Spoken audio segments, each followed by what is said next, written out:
একটা মেয়ে ডিভোর্সের পর ফেসবুকে স্ট্যাটাস দিয়েছিল, আমি যদি কখনো সুযোগ পাই তাহলে আমার স্বামীর কাছে আবার ফিরে যাবে, কিন্তু বাবা মার সাথে আর কোনো যোগাযোগ রাখবো না।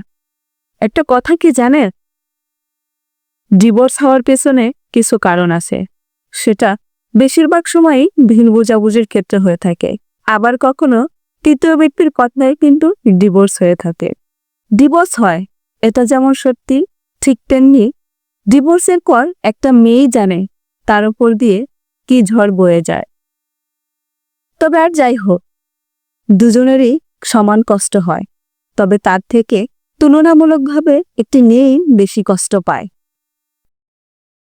কোনো কোনো সময় দেখা যায় মা বোনদের কথার কারণেই কিন্তু মেয়েদের ডিভোর্স হয়। তবে একটা কথা কি, পুরুষ মানুষ কখনো ক্লান্ত হয় না, পুরুষ কখনো পরিশ্রম করে ক্লান্ত হয় না।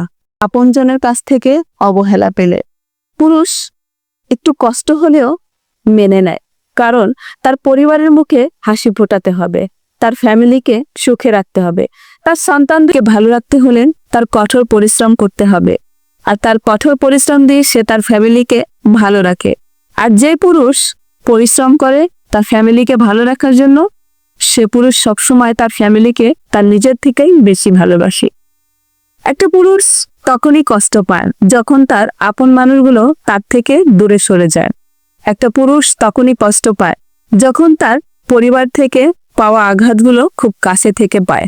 একটা পুরুষ তখনই কষ্ট পায় যখন তার সন্তানদেরকে মানুষ করতে ব্যর্থ হয়।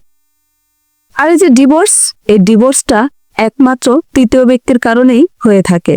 তাই সংসার জীবনে আপনারা সব সময় খেয়াল রাখবেন, কোনো তৃতীয় ব্যক্তি যেন আপনার সংসারে না ঢোকে, আপনার সংসারে বাড়তি কথা না বলে। হয়তোবা সেটা হতে পারে আপনার মা কিংবা আপনার বোন। তবে সবসময় সংসার জীবনে স্বামীর প্রতি খেয়াল রাখাই প্রতিটি নারীর কর্তব্য। এতে সংসার জীবন এবং পরকাল দুটোই সুখে হবে।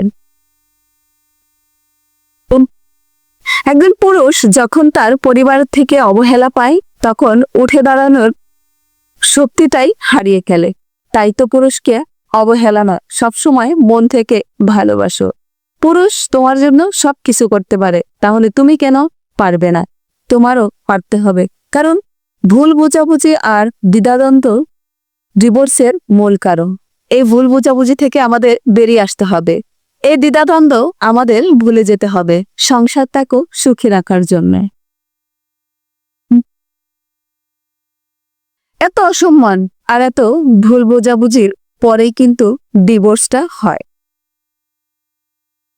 আলাদা হয়ে যাওয়ার পরে তুলনামূলকভাবে একটি মেয়ে বেশি কষ্ট পায়, কারণ ডিভোর্সের পরে তার নিজের বাবা মাও তাকে ভালোবাসে না, নিজের ভাই বোনও তাকে আর চোখে দেখে, কখনো তাকে সম্মান করে না। ডিভোর্সি জীবন অভিশাপের মতো, এটা সবাই মেনে নিতে পারে না। বিচ্ছেদের যন্ত্রণা সবাই শুধু গল্পেই শোনে, কখনো নিজেই উপভোগ করে দেখে না। নিজের জন্য কতটা খারাপ ডিভোর্সি জীবন, এটা একমাত্র মেয়ে ভালো বলতে পারবে। যার জীবনে এরকম ঘটনা ঘটেছে একমাত্র সে বলতে পারবে এটার কতটা যন্ত্রণা।